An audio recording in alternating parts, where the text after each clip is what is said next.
Hey, what's going on? You know who it is. You know what it is. All right, man. Check this out. I had to talk about this. Shout out to Quest, man. I really respect Quest because he's been on here longer than me. He really is a pillar of the community. He really talks the talk and walks the walk, just like I do. You know. But his video had me had me a little bit upset and disappointed, not in him because what he was talking about, because it proved my point, what I've been saying about this distance that we have in our own community, the self-hate that we have, and the way we put each other down as a whole. And Marcellus Wiley basically verified what I've been talking about. And his attack on Colin Kaepernick was really malicious and to a certain degree very distasteful. But he exercises a thought process that a lot of people have, where they say, oh, Colin Kaepernick don't have a right to talk about black issues because he's not black enough, he's biracial black and all that type of shit, or he's light-skinned and that type of shit. Because for people that didn't see me, I'm a little on the lighter side. I'm considered light-skinned, but I'm not like the light bright damn near white, but they consider me lighter skinned because I'm not brown skinned, I'm not dark skinned, which me myself, I went through that type of shit when I was young. The whole light-skinned dudes ain't tough, or you know what I'm saying, you can't do this because you light-skinned and you gonna have certain type of privileges that a dark-skinned person may not have, which I don't know how that could be, because I've been a victim of racism just as much as anybody else has that's dark-skinned. Like I told you, I grew up in Oakland, California. I've pretty much been in the Bay Area my whole life. I didn't went outside of California a few times, visited some places. But I keep telling you, when you get outside of the Bay Area, you see a big difference in how people look at you and how people treat you. When you get outside of Oakland, when you start going into those type of places like Salinas and Gilroy, when you go to those type of places, when you go get outside of Antioch, start going to places like Oakley and Brentwood, and you walk through certain places, you don't get the reaction that you get when you sort of like in the Oakland area, the Bay Area, San Francisco, because different type of people walking around those areas. But go into a liquor store and see how they look at you when you walk in. Go to a gas station when you trying to buy gas and they look at you all funny and they start watching the cameras as you walking around the store looking for items. And you will see the difference versus being out here in the Bay Area where I'm from. You'll see.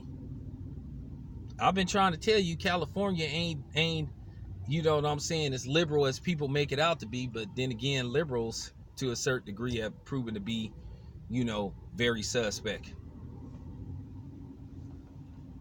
So I've been racially profiled just as much as anybody else has, just as much as a dark-skinned person has been. So when I hear people say that type of shit, it's complete bullshit. And when I hear dark-skinned people talk that baloney, they just show how ignorant they can be. Because let me tell you something. I'll never forget this too. This happened this happened a while ago. I think this happened like in 2000, 2001, something like that, where basically, I happened to be in Modesto. I was hanging out in Modesto, you know what I'm saying? I'd hung out with a friend. I left her house and I stayed the night. So I decided to go back to Oakland. So I stopped at this mall in Modesto. I think it was off Highway 99. I don't know what mall it is, but I went to Foot Locker. I'm in this Foot Locker. I'm trying to buy these shoes, and to this day I remember what shoes it was. It was some Tracy McGrady Adidas. So I'm in the store, right? Usually they walk up to you and ask you, do you need some help? Okay. It's this white girl in there. She walking everybody but me. I'm sitting up looking. I'm waiting for her to come by where I'm at, where I'm standing. I got the shoes in my hand, and she just ignores me. But every white person that come in there, she going to them. Can I help you? Can I help you? Can I help you? So this went on for about like 10 minutes. So instead of me making a scene, and going off on her and giving her a YouTube moment, but then again, they didn't have YouTube back then. YouTube wasn't around. But I said, excuse me, finally. She says, yes. I say, can you go get the manager? So she went and got the manager. Now here's the ironic part about this. She go get the manager. The manager walks out, and he happened to be a black dude. So I'll talk to the black dude, and I'll just flat out say, hey man, I've been in here for like 15 minutes. I didn't gave her that look. I want to buy these shoes. She didn't ignore me. She didn't pretty much went to everybody except me. And I noticed that all of them happened to be white. So the funny part about it is, the manager said, you know what, man, I apologize. And I'm going to give you a discount. I'm going to take $15 off the shoes. I'm going to take $15. And I think he gave me his personal employee discount. But whatever the case may be, he took $15 off. And he said, you know what, I'm finna have a talk with her. He said, this is like the 4th time I didn't got a complaint about her doing this. So I guess he felt like now he have enough to basically call her into the office for a quick meeting, or call her behind the store and talk to her. But I was happy. So yeah, I go through my share of racism. Don't y'all remember a few months ago when I was doing the live stream and the police stopped me and I went off on them because the whole time the cop was talking to me, he had his gun, ready to be drawn. And I went off on him and asked him, why do we got his hand on his gun? So of course he gave me the whole story about being a cop is a tough job. And like I told him, being black is tough. But nevertheless, I erased the live stream. I should have kept it, because all my subs got on me about me going off on him like that because I was playing with fire. But at the same time, had to be done. But getting back to Marcellus Wiley, whatever his name is, he got a history of doing this. So because you grew up in Compton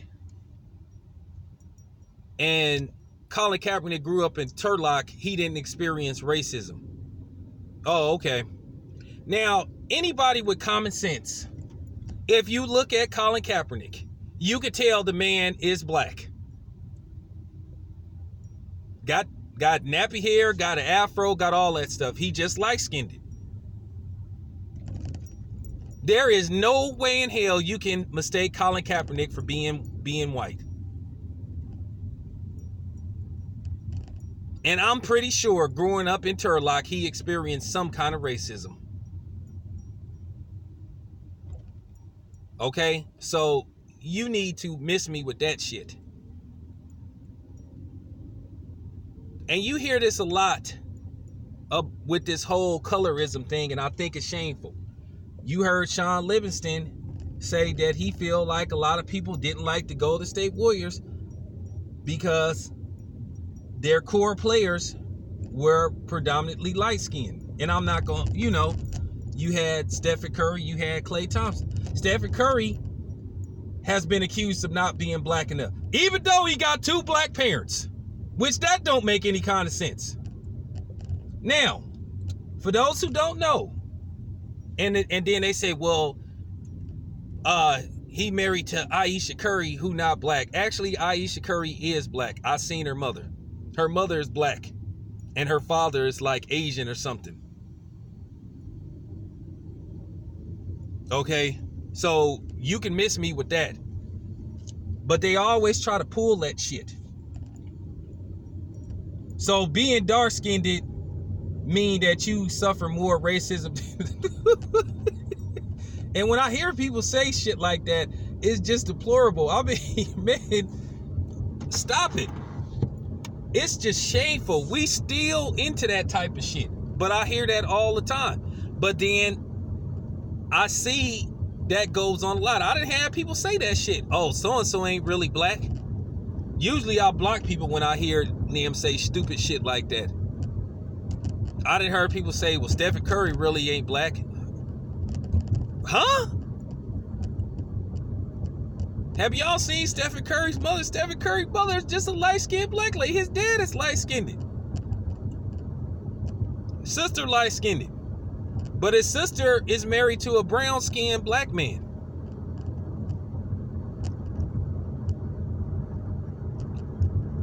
I mean, you hear this all the time about the colorism thing. And we always make those jokes, the light skin, dark skin thing. We do make those kind of jokes, but it's out of love. But then you have some people that really don't like light-skinned black people. I'll give you an example. For those who don't know, there's a YouTuber by the name of Michi X. I follow her channel. She used to work with Dr. Boyce Watkins. She got into it with Dr. Boyce Watkins, and they had some kind of falling out, and basically she don't work with Dr. Boyce Watkins anymore. But she has her own channel, and all the time she get accused of not being black enough because, for those who don't know, Michi X is from Detroit.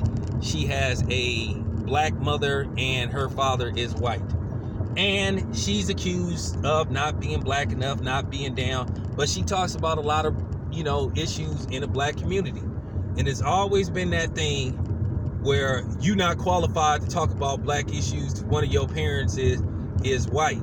Well, if you suffer the same kind of racism that a dark-skinned person suffers, yes, you do. And the funny part about it is, it's a lot of dark-skinned black people that will say racism don't even exist. Where you have Michi X, you got Jason Whitlock, you got Marcellus Wiley. Those are dark-skinned black men that talk bad on other black people, that have made a living off of putting down black people, and to a certain degree enjoying it. So the Colin Kaepernick thing has always bothered me. I've been talking about this for a while, ever since I started my YouTube channel with colorism. Like, people in the LDBC, we got light-skinned blacks, we got dark-skinned blacks, we got, you know what I'm saying, we got mixed blacks. So I mean, I'm just saying, when I hear people like, Wiley talking about shit like that, it just pisses me off. But I knew that was coming, and to be honest with you, he should be fired for saying that. But that's how a lot of people think. A lot of these dark-skinned dudes is just mad because they didn't have the guts to do what Colin Kaepernick did. That's what the real issue is. And then they accuse light-skinned dudes of being fake. Because Colin Kaepernick done been under attack ever since this started. You didn't have people say he doing this for show and all this type of stuff. And like I said before, I have to keep ethering Vicky Dillard, because Vicky Dillard made a fool out of herself. She sounded real ignorant. And I'm gonna be honest with you, if you ain't deep into sports, if you a dude that kind of follows sports but you ain't deep into it like me, you kind of got to be careful when you try to talk about the Colin Kaepernick dynamic. You really do. You got to watch it. But it's disturbing that in 2019, black people still have this thought process. And we the only ones that think like this. Or at least we the only ones that publicly publicize this kind of foolishness to where everybody can see it and everybody can study us. And have something to say, because our business seems to be everybody's business, because they know the media can always find a token they can use and to put this type of information out about us and give people something to basically feed off of and talk about. See how they are, but I want to say to you outsiders, you know what I'm saying, you don't have no right to speak on our issues, because like I said, you're not one of us. And I tell you once again, butt out. But this is something we need to really try to fix. But then again, it's kind of hard to have what you would call a million man and woman, or 2 million black man, light skin, dark skin march and think we can fix it over a weekend. This is something that's been going on for 400 plus years. If you believe in Willie Lynch, this is part of Willie Lynch and all that type of shit, Jim Crow, all that type of shit. So it's kind of gonna be hard to like fix something over the weekend that's been systematically, implanted in your head forever, because you raised to think like that. You've been raised to feel that other people are better than you and that you ain't nothing unless you standing alongside of them, and that you basically have to put in your blood, sweat, and tears to basically get to a certain point to where you standing in the same room with them, as Skip Bayless would say, like somebody care about that. But anyway, thank you for listening to this video. It's your boy Town Biz, man. I'm out.